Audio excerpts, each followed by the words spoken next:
Hello guys, welcome to my another blog. আজকে আমি 100% guarantee দিয়ে কথা বলছি যে আমরা সবাই শুদ্ধ ভাষায় কথা বলি।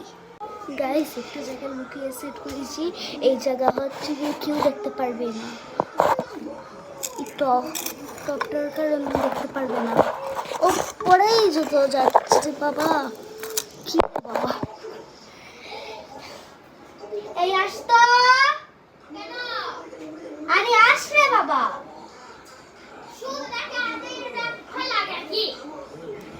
ব্লক করবি না? করবো নে কর যা। কেন? ভাল লাগছিল, দাঁড়ান আমি তো টিভি দেখি না। আরে আস না, একটু পর যা। এখন ভাল লাগছে না, একটু যাই। 6 7 বুঝে গেল তো?